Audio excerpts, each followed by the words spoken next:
Je me souviens qu'André Barbeau écrivait dans un bouquin, il y a déjà 50 ans, il disait « Le thème astral, par sa complexité même, montre qu'il a vocation à rendre compte de la complexité de notre existence. Mm. » Bon, c'est une logique, mais ça va très loin, ce genre de raisonnement, vous savez. C'est compliqué, donc la vie est compliquée, quoi. Je veux dire, donc c'est-à-dire ce que vous disiez tout au début, vous avez dit « Ah, mais l'astrologie, je l'ai prise parce que c'est compliqué et ma vie, elle est compliquée. » Donc, il doit y avoir une adéquation entre l'astrologie et ma vie. Non, je dis que je sentais que là-dessous, au départ, il y avait, c'était plus que les choses relativement simples qu'on pouvait savoir dessus. Oui. Voilà. Mais cette entrée en matière, elle fait problème en fait. Elle fait problème parce qu'en réalité, justement, c'est vrai que ça, c'est des gens qui font l'astrologie karmique, qui sont forcément dans ce trip-là. Hein.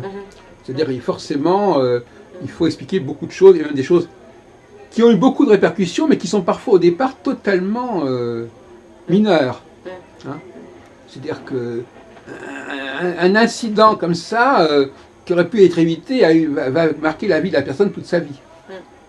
Oui, mais alors, c'est peut-être pas propre au karmique, ça. Non, mais cette façon de... Moi, j'ai beaucoup discuté avec des astro-karmiques, cette façon de penser que on attend l'astrologie karmique. Il m'est arrivé ça dans ma vie qui m'a beaucoup marqué, et il faut absolument que l'astrologie en rende compte. Autrement, ma vie n'aurait pas de sens. C'est peut-être un peu exagéré. Alors, Ruperti, il écrivait des choses il y a quelques... Il écrivait des choses il y a quelques années, parce que moi je lis parfois des trucs assez anciens. Il disait, le thème astral ne nous dit pas ce que nous sommes, mais ce que nous avons à faire. C'est-à-dire comment nous devons nous présenter au monde, ce qu'on nous a demandé de faire dans le monde. Voyez-vous, c'est même pas... Voyez-vous, donc on peut jouer là-dessus, on peut faire beaucoup de commentaires là-dessus, voyez-vous. C'est intéressant aussi, c'est-à-dire il disait pas, par exemple, si vous avez du lion dans votre thème, ça veut dire que vous êtes marqué par le lion. Ça veut dire qu'on vous demande, c'est ce qu'on appelle la notion de karma et de dharma, on vous demande de construire votre vie dans cette dynamique de lion. Et qui peut ne pas du tout correspondre à votre nature, à la limite, hein, c'est ce qu'il semblait dire. Mais vous devez vous construire dans cette direction. Oui. C'est la fameuse histoire des nœuds de la Lune, d'ailleurs, entre parenthèses. Oui, mais il y a Parce que vous qui faites de l'aspect karmique, vous ne pouvez pas ignorer l'axe des nœuds. Bien sûr. Oui, mais quand vous dites ça, il y a aussi, bon... moi, je dis rien, je répète ce que dit Ruperti. C'est un peu... C'est une première attaque, on va dire, première approche du thème karmique. Mais il y a aussi, comment dire, le point de dire que il y a le point, c'est Gaïa. Si vous êtes du lion, par exemple, ça veut dire que Gaïa, donc, le point G, ou je ne sais plus comment il l'appelle, enfin, un point qui est juste à l'opposé du lion, qui est donc en verso, et qui signifie que vous devez travailler les valeurs verso. Vous voyez, là on est voilà, déjà à l'étape d'après. C'est ça, travailler les valeurs, oui, voilà, c'est ça. On est déjà à l'étape d'après. C'est le dharma. Voilà. Donc, effectivement, vous êtes lion, ça veut dire que vous êtes très lion, donc on vous demande de travailler le truc d'en face pour équilibrer. Voilà. Et puis alors là, il y a les nœuds. Alors ça, les nœuds. Mais c'est intéressant parce que, voyez-vous, ça veut dire que le thème ne nous dit pas ce que nous sommes, il nous dit ce que nous avons à faire. Et à ce moment-là, donc c'est une autre logique. Le thème karmique, c'est ce que je vous disais, est une résultante. C'est-à-dire que voilà où vous en êtes aujourd'hui. Alors, il y a aussi la fameuse question, est-ce qu'il m'arrive des choses comme ça parce que j'ai ce thème-là, ou est-ce que c'est parce que j'ai ce thème-là qu'il m'arrive ces choses-là? Moi, je pense que c'est... il n'y a peut-être pas de réponse. Je vais la garder pour moi. Mais je pense que le thème vous dit, voilà où tu en es, enfin le thème natal. Hein.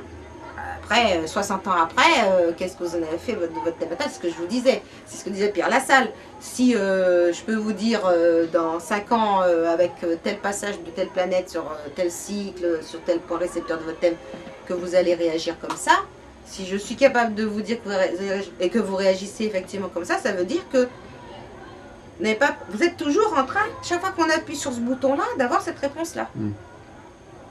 Mais donc, pour nous, les astrologues karmiques, on va dire, l'astrologie karmique de départ, enfin le thème natal de départ, le thème d'aujourd'hui, là, maintenant, là. C'est-à-dire, la base, ben voilà comment tes qualités, tes défauts, voilà, effectivement, voilà ce que tu dois travailler. Parce qu'effectivement, dans le karmique, ben on vous dit les faiblesses de ça, ou trop de ça, et il faut, voilà. Oui, il y a une forme de... Vous parlez de constante, là. Justement, l'astrologie, elle nous parle aussi de fluctuation, de Non, mouvement. je vous parle pas, je vous parle, je vous dis la base. Mais après, ce que je vous dis, après, vous progressez, vous pouvez, à 40 ans, vous n'allez pas forcément raisonner de la même façon sur cette base-là, parce que Oui. si vous évoluez, alors là, vous introduisez la question de l'âge. Non, ce que je veux dire par là, c'est que la cyclicité, ça n'est pas forcément en rapport avec l'âge. Parce que l'âge, il y a plutôt une linéarité. Une linéarité. Bon. Mais l'astrologie n'est pas forcément linéaire. Hein. C'est une tentation. D'ailleurs, beaucoup d'astrologues ont cette tentation de se servir. D'ailleurs, je me souviens même qu'il y avait eu un colloque organisé par le NOB sur la question des âges, plus ou moins. Alors, c'est assez amusant. Jung parle, par exemple, Uranus, le premier carré à 21 ans, le deuxième à 42. Ça, c'est. Il introduit les notions d'âge avec les. Oui, mais alors Uranus, justement, le problème, c'est qu'Uranus, il n'y a qu'un seul cycle au cours de la vie, la personne. Mais ce qui est intéressant, c'est de. Neptune et Pluton encore plus. Encore moins. Oui, alors ce qui est intéressant, c'est l'idée que. Pour dire les choses, par exemple, vous avez entendu parler du cycle de 7 ans, par exemple. Bon, pour Uranus? Non, en général. Il y a des choses qui reviennent tous les 7 ans. Bon, d'ailleurs, par là que l'astrologie, elle est aussi en recherche d'un cycle comme ça qui revient.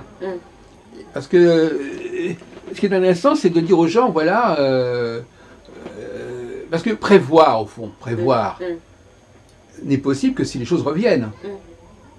Si quelque chose n'a jamais eu lieu, on ne peut pas dire que ça va se reproduire. Donc prévoir, c'est aussi dire ça va revenir. Il faut que ça retourne. C'est un retour. On parle de retour solaire. Mais retour. Donc la notion de retour, il faut qu'il y ait des... Bon, par exemple, si je dis, par exemple, que tous les 7 ans, on recommence un nouveau cycle, ça veut dire que, quelque part, il y a des choses qui vont revenir. Hein, et qu'on a vécu 7 ans avant. Donc c'est relativement, on pourrait dire que c'est une astrologie à l'échelle de l'être humain. 7 ans, bon, en une vie, on peut vivre une douzaine de cycles de 7 ans. Par contre, un seul cycle de 84 ans, alors ça vous écrase, ce truc-là, c'est vraiment trop lourd. Donc il y a actuellement une tentative de dire, voilà, peut-être que l'astrologie nous parle d'un cycle de 7 jours. Il y a le cycle lunaire de 7 jours, la semaine, et puis il y a le cycle de 7 ans, qui est le cycle de Saturne, etc., on divise 28 par 4. Enfin, il y a des recherches comme ça de centrer le cycle, mais surtout de ne pas dire que... Bon, et cette notion de linéarité est intéressante, voyez-vous.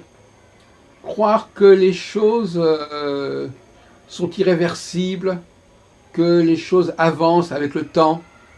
C'est pas tellement le discours de l'astrologie. L'astrologie, elle n'est pas tellement dans un discours d'une évolution comme ça, d'une seule traite comme ça, enfin qui avance comme ça. L'astrologie, elle est dans la répétition, les retours en arrière. On avance, on recule, on avance, on recule. On construit, on détruit. On lit, on délie. Voyez-vous. Et ça aussi, quand on vous demande. Oui, mais alors, je vais tenter de vous dire que les deux phénomènes interagissent parce que prenons le cycle de Saturne.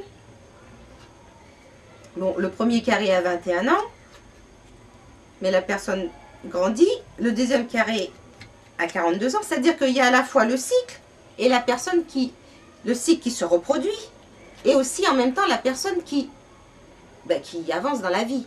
Vous voyez ce que je veux dire? Les deux phénomènes... Oui, je sais.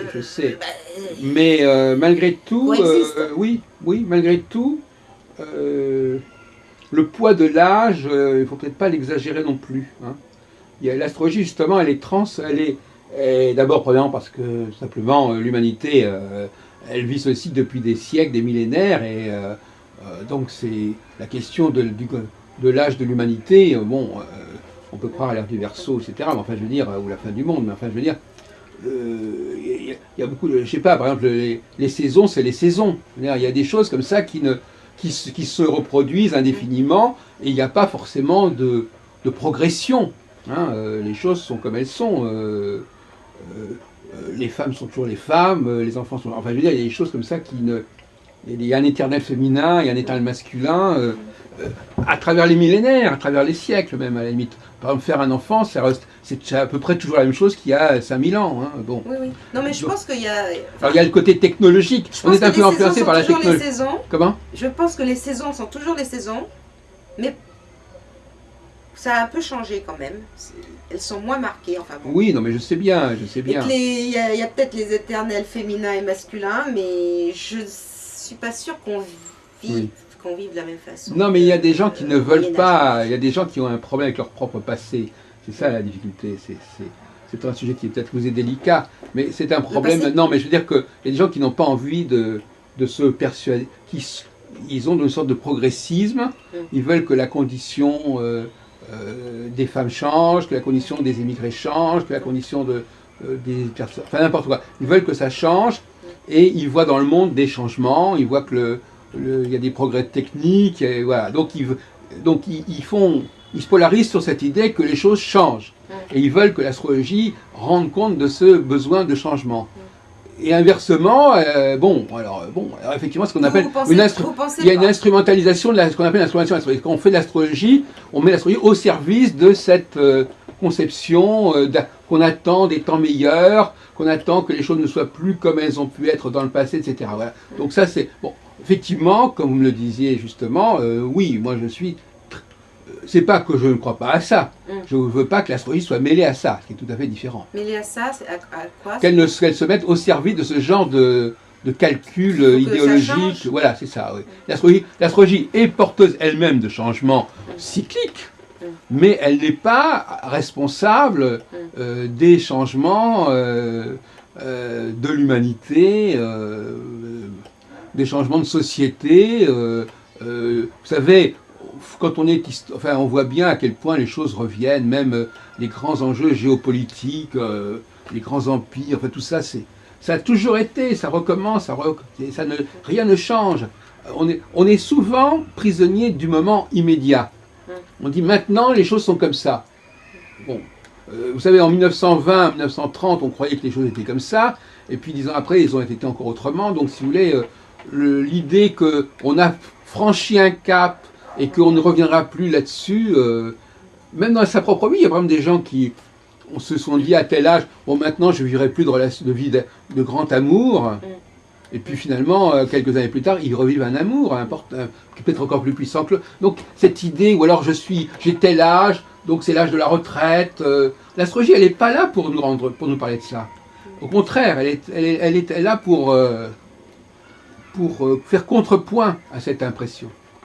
Elle fait contrepoint à l'impression de la multiplication et de la diversité en montrant qu'il y a quand même peut-être une unité.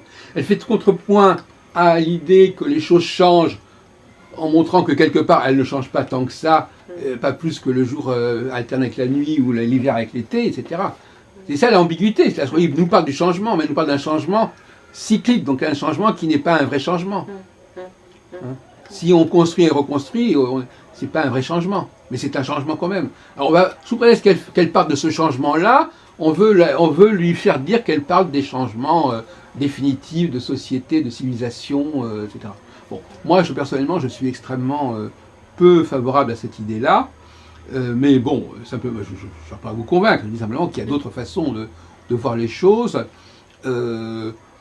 C'est un petit peu la facilité, pour vous dire la vérité, de tenir compte de l'âge des gens, parce que là, c'est pépère, hein. Alors là, c'est pépère, alors là, le type il a 50 ans, donc on sait très bien qu'à 50 ans il y a ceci, ou qu'à 30 ans il y a cela, donc là on n'est même plus dans l'astrologie, là. Mais je ne sais pas si c'est si... Non, mais bon... sont des solutions de facilité, ça, le fait de... Moi je suis un contre-exemple, parce que... à un moment, l'âge c'était important et à un autre ça ne l'est plus du tout, donc bon. Voilà. Mais l'astrologie elle est plutôt là pour nous dire ne tenez pas compte trop de l'âge. Hein. Ben, je vois, non, mais en fait, on voit bien qu'il y a des individus à âge égal qui ne sont pas du tout Par les exemple, mêmes. ben oui.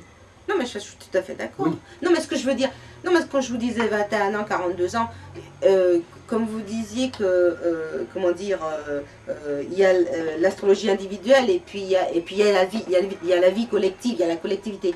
Ce que je veux dire par là, c'est que tous les gens qui ont 21 ans, forcément, n'ont pas les mêmes préoccupations, ils n'ont pas le même physique, ils n'ont pas le même mental, les mêmes préoccupations que les gens qui ont 42 ans ou que les gens qui ont 62 ans, mais est-ce que ça concerne 82 ans. Mais ça ne concerne pas l'astrologie, ça. Oui, mais c'est pas de l'astrologie. Mais on peut s'amuser, à étudier les cycles. Voilà, le cycle uranien de 21 ans, 42 ans. Oui. Vous voyez ce que, voilà, non, mais justement, c'est ça la question, c'est de savoir si ce phénomène des âges, il est important que l'astrologie en tienne compte ou pas, ou qu'elle l'utilise pour se définir elle-même. C'est ça la grande question. C'est la question de savoir si ça vaut la peine de se servir de ça pour fonder l'astrologie. Par exemple, Jean-Pierre Nicolas, il a fait un bouquin, ou je sais pas, un texte qui s'appelle La théorie des âges, où il montre que, par exemple, on commence par l'âge mercurien, et puis après l'âge vénusien, l'âge martien, jupitérien, Saturnin. Bon, d'accord. Bon, on peut. C'est une façon de montrer d'ailleurs. Jung faisait ça aussi un oui, peu. Hein. Oui. Ouais. Mais je veux dire que, en fin de compte, la question. Bon, on ne va pas discuter indéfiniment là-dessus, mais la question de l'âge, elle est pas si importante que ça. Et elle n'est pas forcément très intéressante pour l'astrologie, en tout cas. L'astrologie, il y a des choses trappes, vous parlez tout à l'heure de choses trappes, il y a des choses trappes qui ne sont pas tellement utiles à l'astrologie. Ce sont des alliances qui ne sont pas forcément des liens qui ne sont pas forcément très heureux pour l'astrologie. On a parlé tout à l'heure il y a toutes sortes de mauvaises fréquentations pour l'astrologie.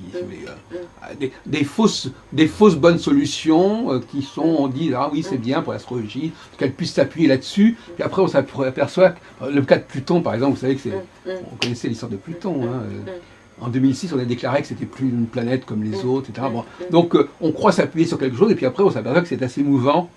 Bon, je crois qu'effectivement, l'astrologie, elle nous parle de... D'abord, premièrement, j'aurais dû commencer par cette question-là. Les rapports entre astrologie et astronomie ne sont pas si évidents que ça.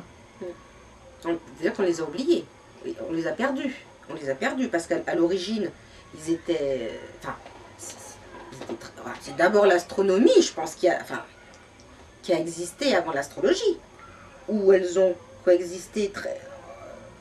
Non mais coexister, qu'est-ce que ça veut dire quoi? Admettons qu'elles ont coexisté forcément, mais coexister sous quelle forme? Qu'est-ce que l'astrologie a pris de l'astronomie et qu'est-ce qu'elle y a ajouté et qu'est-ce qu'elle n'en a pas pris? Aujourd'hui, on se pose beaucoup de questions.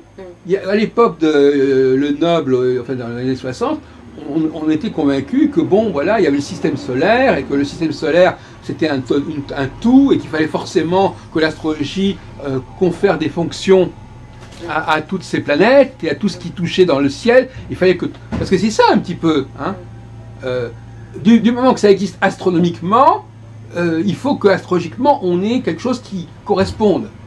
Bon. Et c'est une des causes d'ailleurs de la pléthore. Bon. Alors, ce lien, ce cordon ombilical entre l'astrologie et l'astronomie, il est actuellement remis en question. On se dit que peut-être qu'au départ, d'abord, premièrement, il y avait déjà la question des transsaturniennes. Bon, on ne les connaissait pas. Bon. Mais même plus loin, peut-être qu'au départ, l'astrologie, elle s'est construite sur très peu de choses. Sur très peu de choses, sur très peu de facteurs. Pas forcément tous les facteurs qui étaient astronomiquement connus. Elle a eu besoin de l'astronomie, mais qu'est-ce qu'elle en a fait exactement? Qu'est-ce qu'elle en a pris exactement de l'astronomie? Peut-être pas grand-chose. Elle a peut-être pris une planète, elle a peut-être pris Saturne, elle a peut-être pris la Lune, elle n'a peut-être pas tout pris. Voyez-vous? Donc ça, c'est une affirmation qu'elle a tout pris et que tout ce qui est dans le ciel astronomiquement fait sens pour l'astrologie. Ça, c'est un postulat. Mais aujourd'hui, on se pose la question, on dit, mais non, pas forcément. Et puis on a vu quelles étaient les conséquences, que ça a embrouillé les choses, que ça a compliqué les choses. Peut-être que l'humanité, elle n'a pas besoin de tout ça. Donc les rapports entre astrologie et astronomie, ils sont à reconsidérer. Hein, oui. Et on n'est pas... Alors, C'est un problème d'histoire, en fin de compte. La question de qu'est-ce que l'humanité a vraiment fait. Pas ce qu'elle aurait pu faire ou est-ce qu'elle aurait dû faire, mais qu'est-ce qu'elle a fait. Qu'est-ce qu'elle a fait du ciel il y a 10 000 ans? Qu'est-ce qu'elle a pris du ciel à 10 000 ans? Comment est-ce qu'elle a programmé l'astrologie il y a 10 000 ans? Qu'est-ce qu'elle en a pris? Qu'est-ce qu'elle n'a pas pris? Qu'est-ce qu'elle a fait? Par exemple, si on prend le cycle de 7 ans, par exemple, il n'existe pas en astronomie le cycle de 7 ans.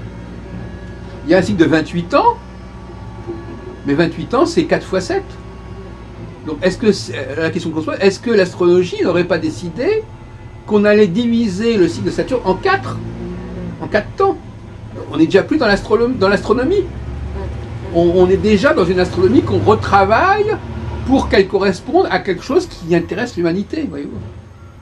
Et alors là, on retombe dans une question que je vous ai posée tout à l'heure, c'est-à-dire, quelles sont vos motivations? Est-ce que pour vous, l'astronomie, c'est quelque chose qui est suprahumain, c'est-à-dire qui est de l'ordre de l'universel, du cosmos, ou est-ce que c'est quelque chose qui est de l'ordre de l'humain et de la société, voilà, et de la cité, Parce qu'effectivement, si votre transfert, pour parler comme Jung, vers l'astrologie, il est fondé justement sur une astrologie qui est transcendantale, c'est-à-dire qui est hors du temps, hors de l'espace humain en quelque sorte, vous n'aurez pas la même démarche que quelqu'un qui pense que l'astrologie est de l'ordre est une projection des humains sur le cosmos, et qui ont pris de cosmos ce qu'ils voulaient, et qui l'ont traité et travaillé comme ils le voulaient, etc., etc. Donc là, c'est un problème de transfert. Visiblement, probablement, je reviens à la toute première question qu'on a eue au début de notre entretien. Pourquoi vous faites de l'astrologie? Pourquoi vous en avez fait? À l'époque où vous en avez fait, où on parlait très peu d'une astrologie qui serait la création des sociétés, qui serait la projection des sociétés se servant du ciel pour régler leurs problèmes d'organisation interne, etc. Enfin, peu importe. Probablement, votre génération, pour parler d'âge justement, votre génération est plutôt attirée par une astrologie suprahumaine. C'est-à-dire que pour dire les choses de manière un petit peu provocatrice, c'est insupportable pour vous d'entendre que l'astrologie serait une invention des hommes, et serait une création des hommes, et serait une utilisation par le cosmos, du cosmos par les hommes, par rapport à leurs besoins, par rapport à leurs connaissances. Ouais. Actuellement, il y a un renversement. Je ne suis pas sûre d'être très représentatif des gens de ma génération. Non, mais c'est pas la question. La question, c'est que, quand je dis génération, je veux dire l'image qu'on pouvait se faire de l'astrologie dans les années 80. Il y avait très peu d'astrologues qui parlaient comme ça. Bon, donc je crois que, malgré tout, une astrologie qui serait... une astronomie qui serait repensée par les hommes, c'est ça l'astrologie. L'astrologie, c'est l'astronomie revisitée par l'être humain. Moi, je pense que l'astrologie est une création humaine. Ah, elle a créé des symboles, elle a mis en place. L'humanité a créé pour expliquer ce qu'elle voyait dans l'Antiquité.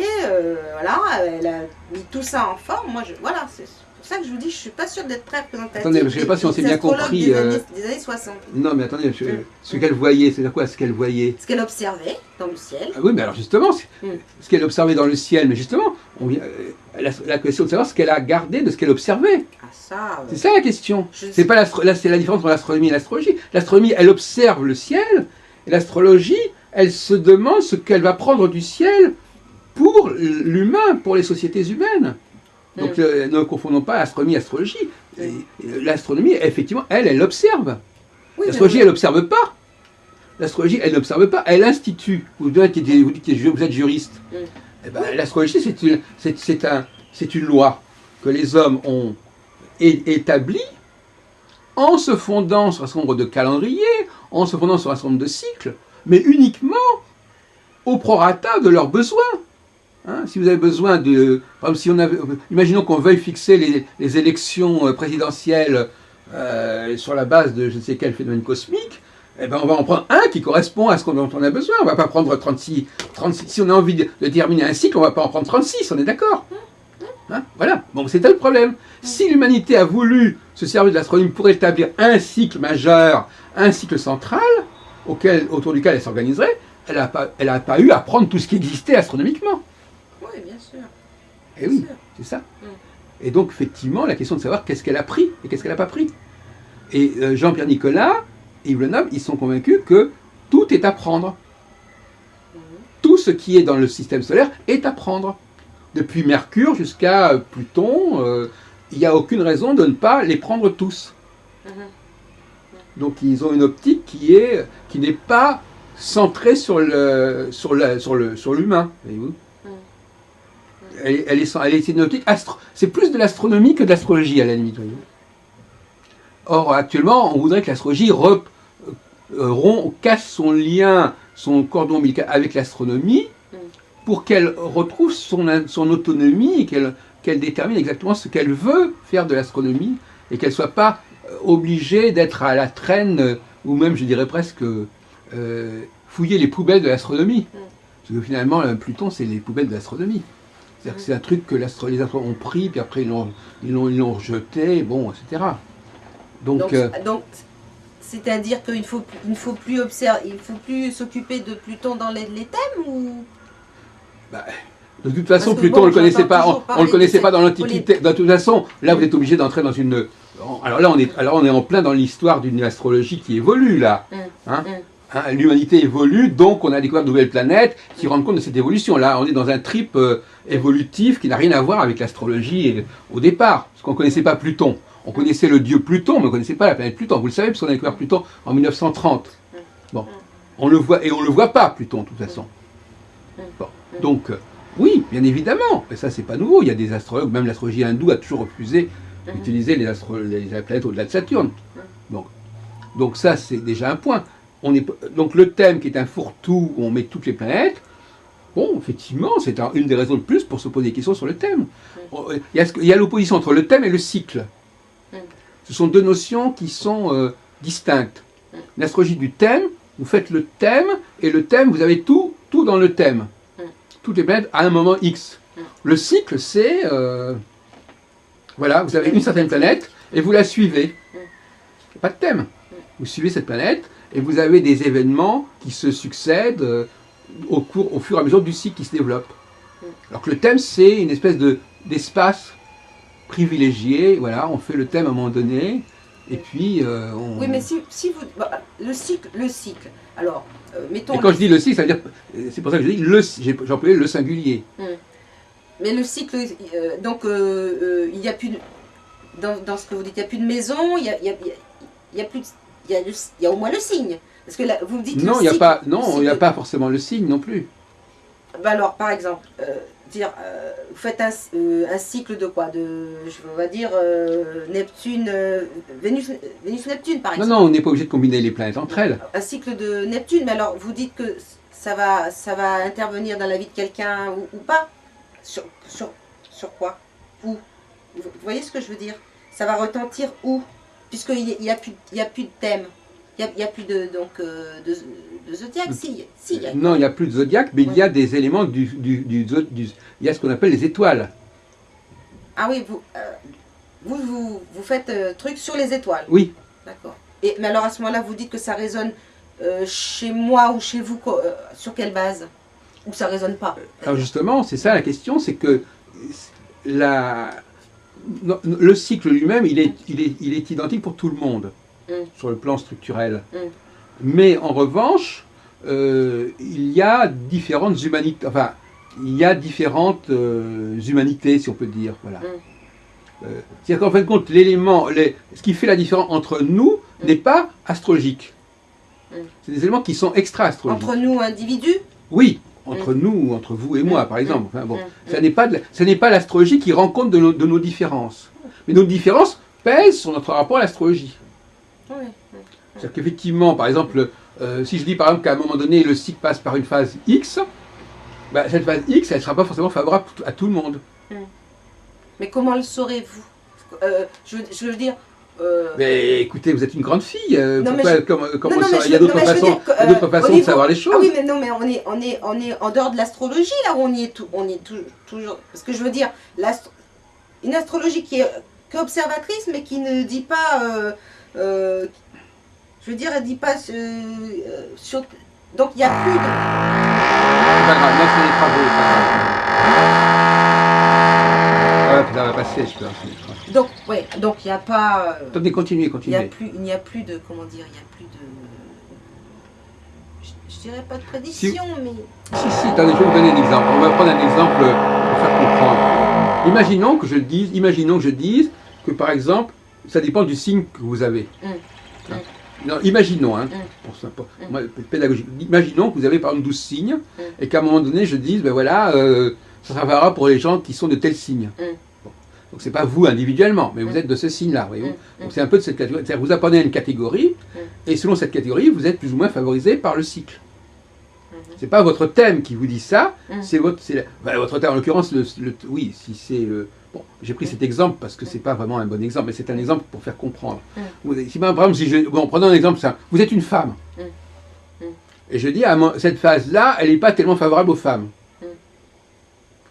Elles sont plus favorisées par l'autre phase, par exemple, la phase B. Bon, voilà. Alors vous me direz, c'est pas utile. Ben si, c'est utile. Mais c'est peut-être pas l'idée de l'astrologie que vous êtes fait au départ. Mais c'est utile de savoir qu'à un moment donné, l'humanité fonctionne comme ça, et que, pour prendre un exemple, il y a des périodes où il y a des dictatures, par exemple, où il y a une concentration des pouvoirs. Moi, j'aime bien l'image de la tour de Babel, dans la Genèse. Il y a une phase où on construit la tour de Babel, et où il y a une unité de l'humanité. À un moment donné, la tour de Babel est détruite, et donc on dit les peuples vont se disperser, ils vont parler des langues, ils ne comprendront pas entre eux. Voilà. Bon.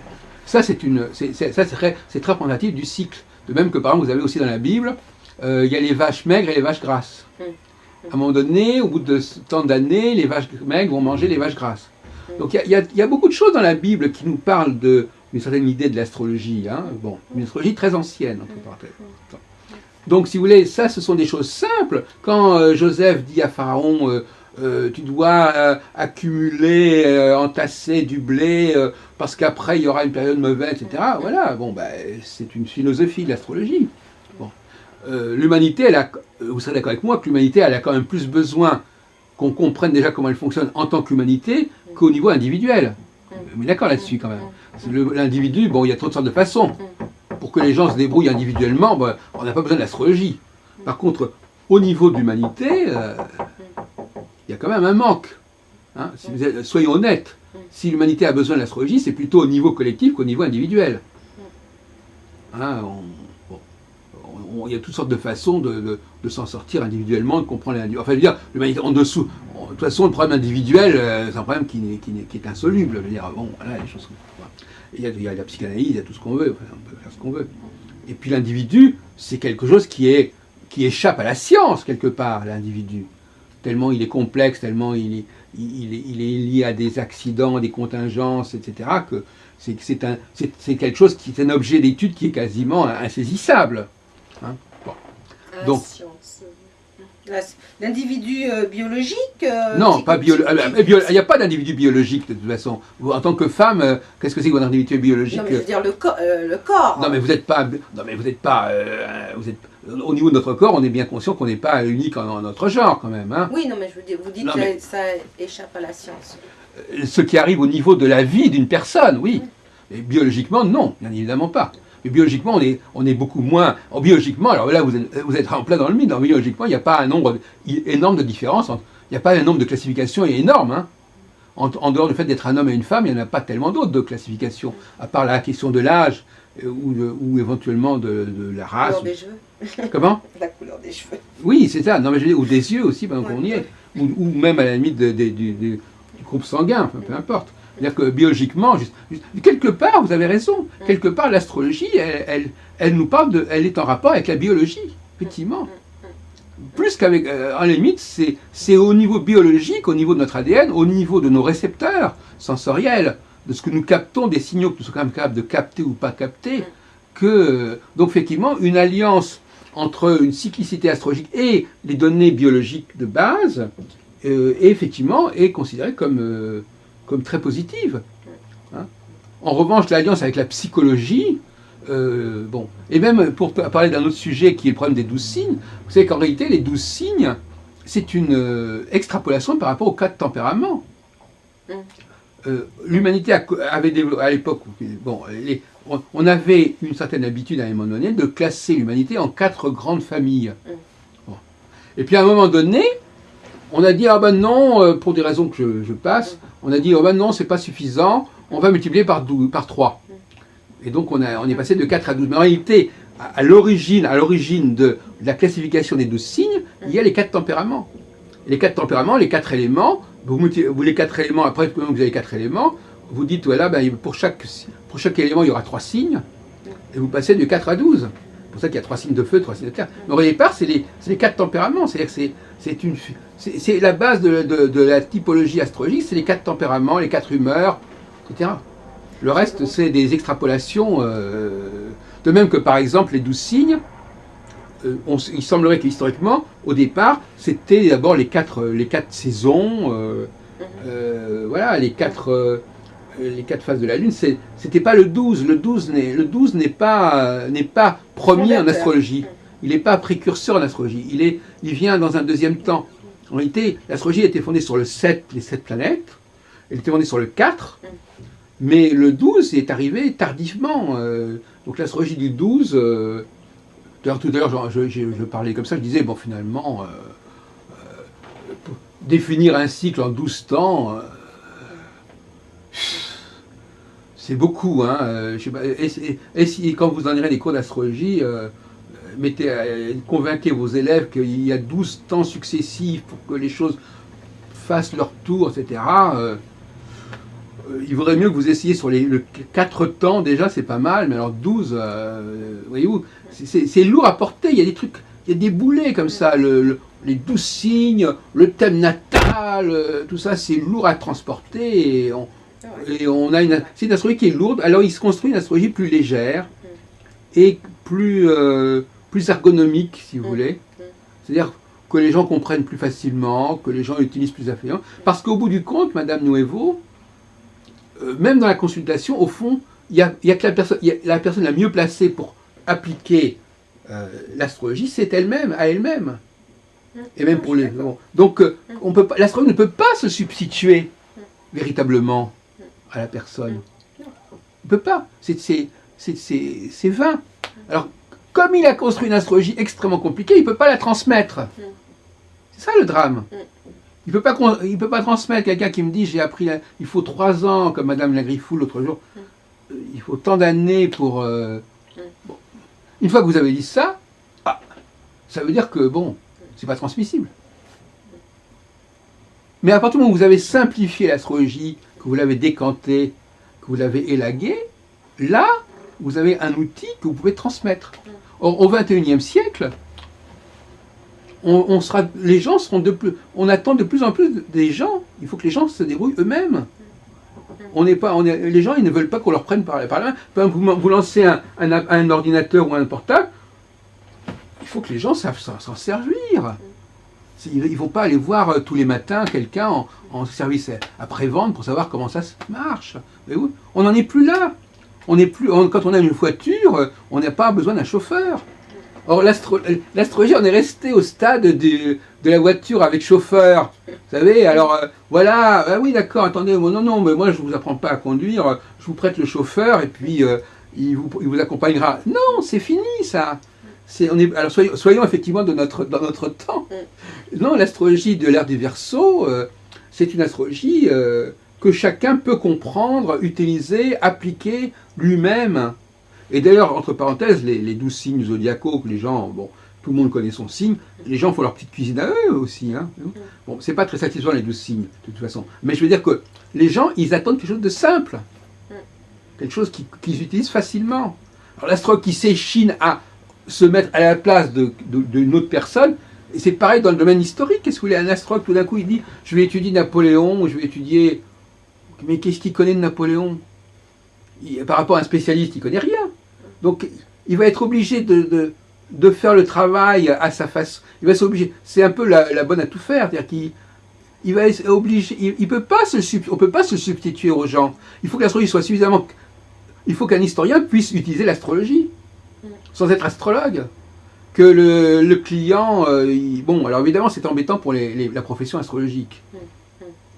Mais il y aura toujours des garagistes pour les gens, même quand on construit des voitures merveilleuses, il y a toujours des gens qui tombent en panne, etc. Il y a des accidents. C'est un peu ça. Imaginez que vous êtes une garagiste. Donc, 90% des gens, ils n'ont pas de problème avec leur voiture. Mais il y a un pourcentage de gens qui ont un problème. Et qui, pour une raison ou pour une autre, n'y arrivent pas tout seuls. Alors, effectivement, c'est toujours... C'est cette espèce de... Ce sont des... Je ne veux pas employer une expression... Ce sont les laissés pour compte qui intéressent les métiers comme ça de service après-vente. Hein? Même les avocats, par rapport au nombre de problèmes de relations humaines qui existent, ils traitent combien de pourcentage de problèmes? Je ne sais pas, quelques pourcentages. Dans la vie, la plupart des problèmes, tout à l'heure on parlait des gens qui venaient à l'astrologie, la plupart des gens, ils se débrouillent sans l'astrologie.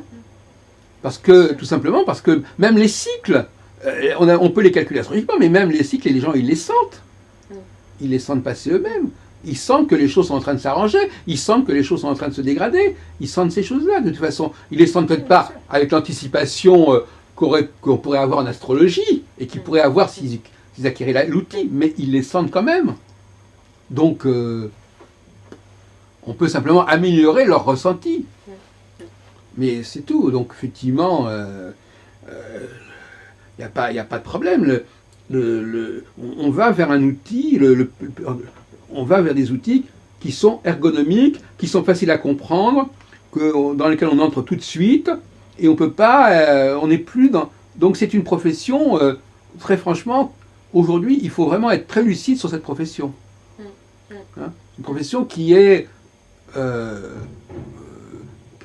toute façon, cette profession-là, cette profession de l'astrologue conseil, elle est très marginale par rapport à l'astrologie. Puisque, normalement, l'astrologie, elle s'adresse aux gens qui peuvent utiliser eux-mêmes l'outil. Bon, ceux qui ne peuvent pas utiliser l'outil, c'est comme si je vous disais, moi je construis des voitures, bon ben j'ai fait des voitures pour que les gens puissent construire eux-mêmes leur voiture. Hein. Bon, maintenant, si quelqu'un a eu un accident et qu'il ne peut plus conduire, bon, ben, il ne conduit pas de voiture. Vous comprenez? Mais c'est quand même une exception. Donc, il ne faut pas considérer que le thème natal, c'est une loi, que tout le monde doit avoir son thème natal ou doit avoir son astrologue. Non, en général, c'est comme une voiture, c'est comme un ordinateur, c'est comme un téléphone mobile. Tout le monde doit pouvoir faire de l'astrologie. Une astrologie simplifiée, pas celle des 12 signes, pas celle du thème astral, une astrologie cyclique avec un cycle central. Enfin bon, on va discuter là-dessus. Mais si on veut en faire son métier, il faut savoir qu'il faut le faire avec humilité. C'est-à-dire, voilà, il ne faut pas que les praticiens fassent la loi en astrologie. C'est-à-dire que c'est ça le grand drame social de l'astrologie aujourd'hui. C'est que les praticiens veulent donner le ton. C'est-à-dire qu'ils disent, voilà, moi, mon bagage, c'est l'astrologie. Alors qu'en fin de compte, c'est du dépannage, qu'on appelle le dépannage.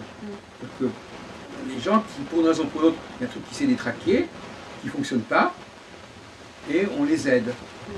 Voilà. Mais c'est pas l'astrologie, ça c'est de même que par exemple, même le médecin, c'est pas la médecine. La médecine, c'est la biologie, c'est de comprendre le corps humain, c'est pas de soigner. Vous voyez, il y a souvent une confusion sur le mot médecin.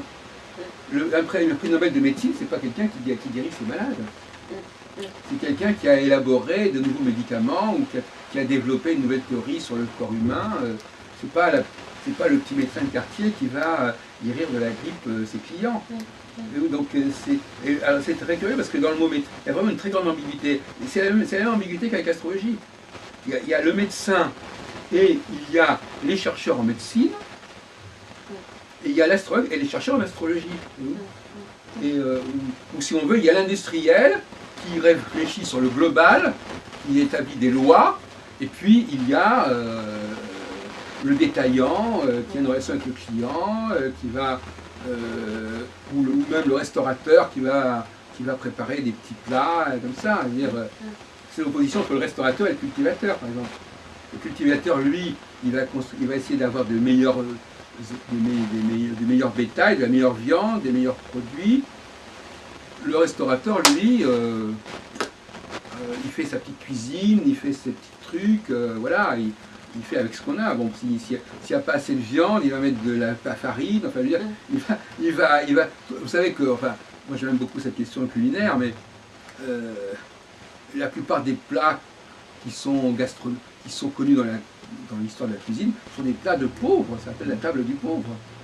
Le couscous, les pommes de terre, la pizza, tout ça, la cassoulet, la paella, ce sont des plats pour des gens qui n'avaient pas de quoi manger. Hein? Et aujourd'hui, on croit que c'est le nec plus ultra de la cuisine. En réalité, ça a été inventé, c'est des solutions de rechange, c'est des pis-aller. Oui. Donc ce qui est... Voyez-vous, on a tendance dans une société à faire que ce qui est un pis-aller, on a une expression en français qui dit faire de nécessité vertu.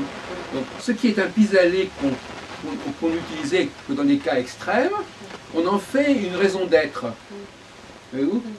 Donc il y a un renversement des valeurs. En fin de compte, la vraie cuisine, c'est pas de mitonner des morceaux plus ou moins douteux de viande ou je sais pas quoi, et d'en faire un potage ou je sais pas quoi, ou une salade, etc.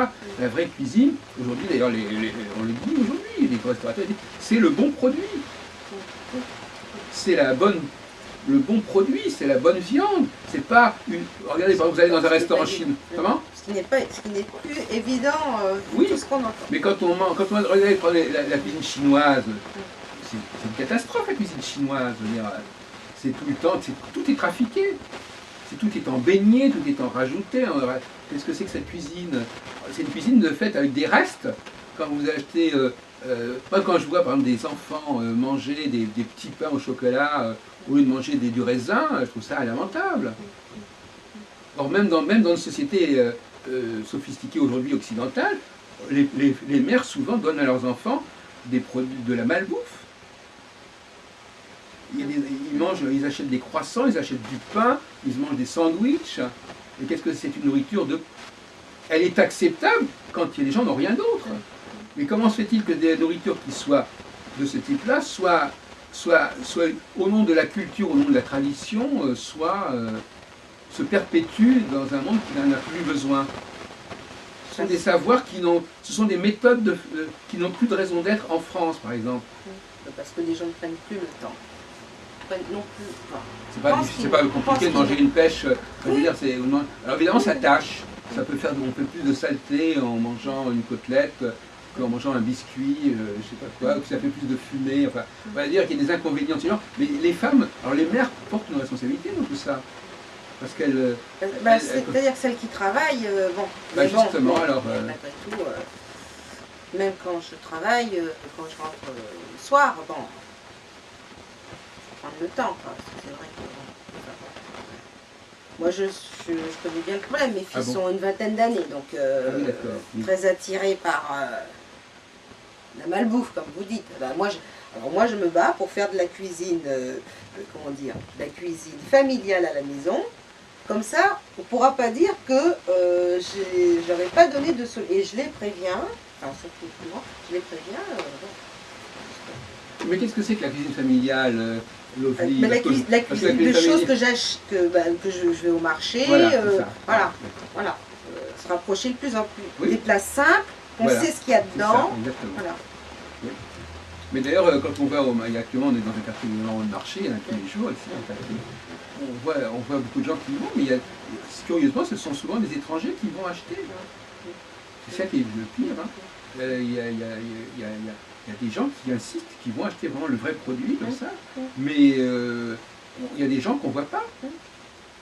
Il y a des gens qu'on ne voit pas, les enfants, on voit très peu de jeunes acheter des produits.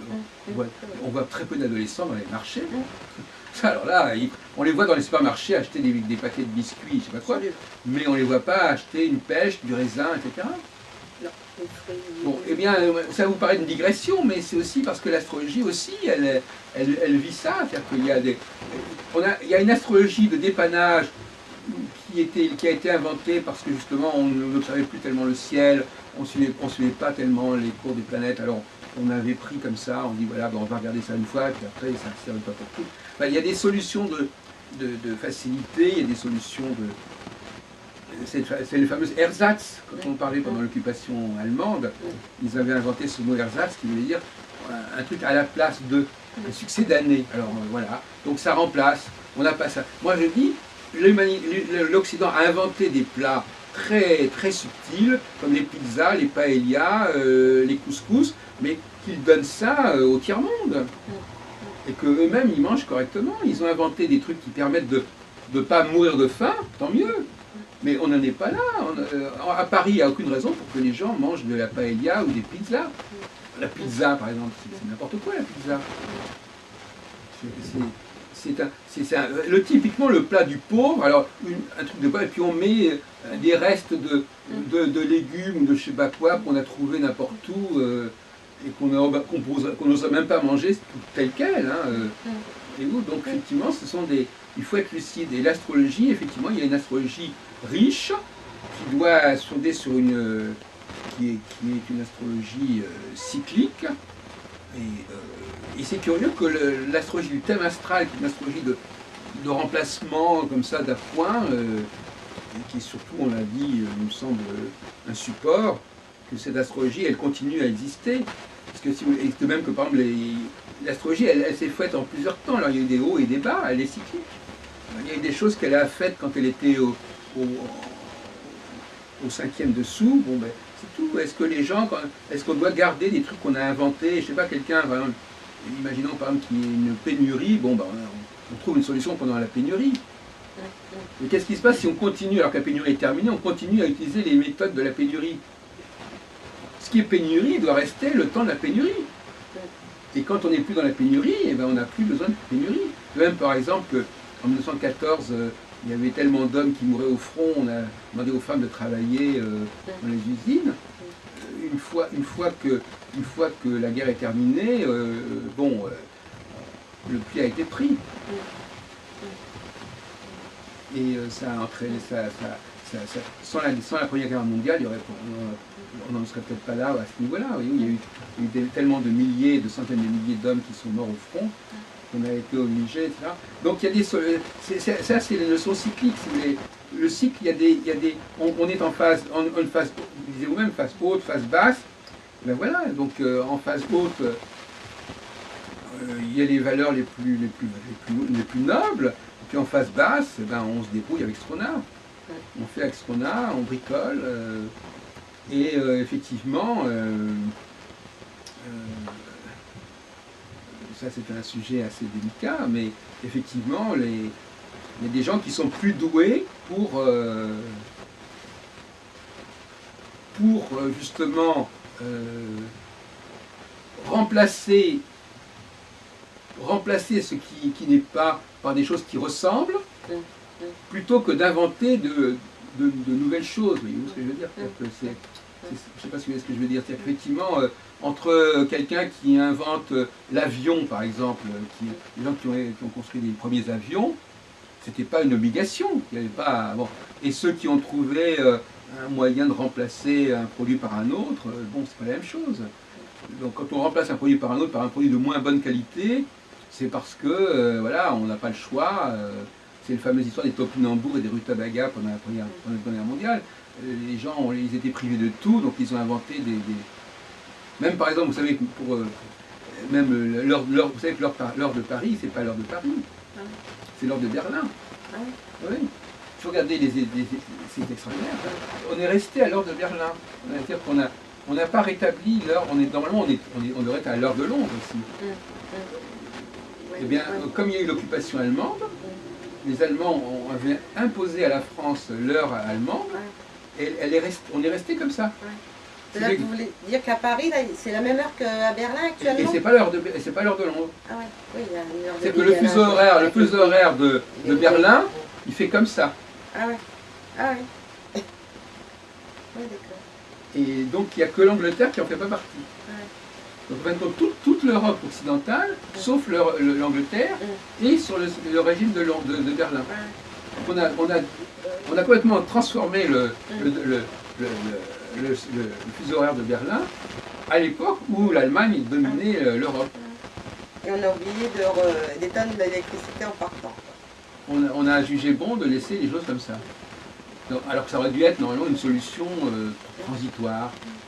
Il y a des choses transitoires qui perdurent. Mais écoutez, je vous remercie, je vous remercie de votre visite. Si vous avez encore des choses à ajouter, mais vivre l'astrologie, on revient là-dessus parce que vous voulez vous destiner à l'enseignement. Il faut revoir la question de l'enseignement, à qui ça s'adresse, et comment former correctement les élèves, comment les préparer alors, et surtout leur donner une bonne mentalité, c'est-à-dire, donc premièrement, c'est pas la même chose de préparer des chercheurs et des praticiens. Il faut faire une sélection. Ceux qui ne sont pas bons comme chercheurs, on les met comme praticiens. C'est-à-dire que c'est un second choix, si vous voulez, quelque part. C'est la personne qu'on voit, c'est un différence entre un ingénieur et un technicien. Donc, soit la personne, on voit qu'elle a un certain bagage intellectuel, qu'elle est capable de retravailler tout ça, de repenser tout ça, ou alors, effectivement, on le voit sur les voies techniques, c'est-à-dire que voilà, il va faire du terrain, il va pratiquer, et comme ça, il va faire du dépannage. Un garagiste, c'est pas un ingénieur. Bon, le garagiste, il va réparer, il va trouver un truc, s'il manque une pièce, il va la remplacer plus ou moins, il va bricoler. Voilà, il est bon comme ça. Le grand problème, c'est qu'aujourd'hui, ces praticiens, ils tiennent le haut du pavé et ils veulent faire la loi. Ils disent la recherche est interdite. On n'a plus le droit de faire de la recherche. Hein? La recherche, c'est simplement, par exemple, le mot recherche, on dit oui, la recherche, c'est quelqu'un qui va vérifier la tradition. Mais ils disent telle règle astrologique a été validée par ma pratique. Donc il y a un abus de comportement à ce niveau-là qui est assez fâcheux. Et il y a actuellement une lutte des classes qui revient dans le milieu astrologique entre les praticiens de base qui veulent imposer leur loi, qui veulent défendre leur métier, et les chercheurs qui envisagent éventuellement de faire une astrologie qui soit directement accessible au public par-dessus la tête des praticiens. Y compris par Internet, éventuellement, comme moyen. Tous les moyens sont possibles, effectivement. Mais il restera toujours, bien entendu, une place pour les praticiens. D'autant plus que, comme je l'ai dit tout à l'heure, on a besoin de savoir, en fin de compte, la meilleure façon de connaître si quelqu'un obéit et de quelle façon il obéit à un cycle, c'est d'étudier sa vie. Et pas forcément avec la baguette magique, je fais le thème, je regarde la dominante du thème.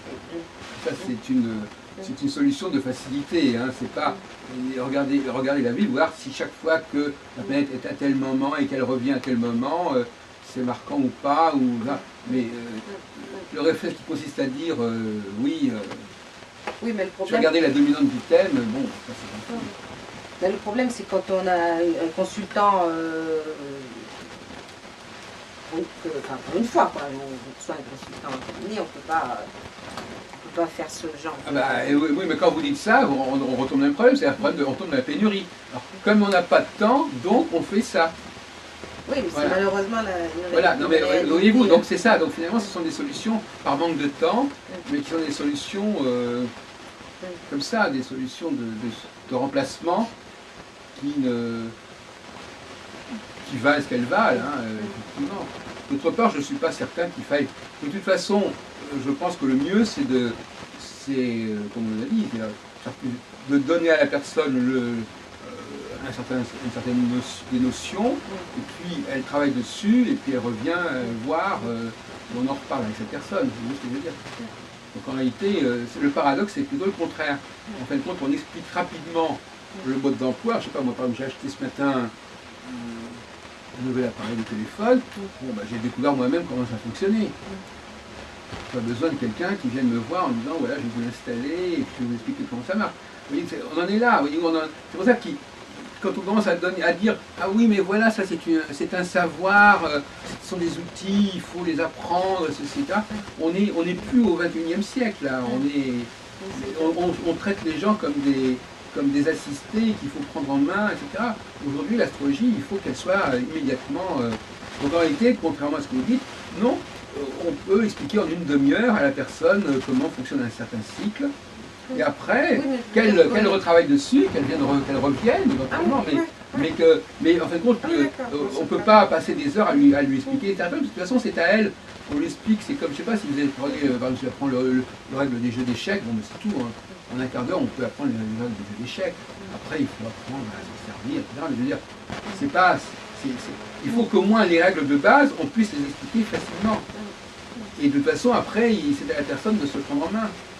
C'est pas moi qui vais téléphoner à sa place, c'est pas moi qui vais utiliser l'ordinateur à sa place. Voilà, eh bien merci d'être venu. Très bien. Et puis on va voir ça. D'accord.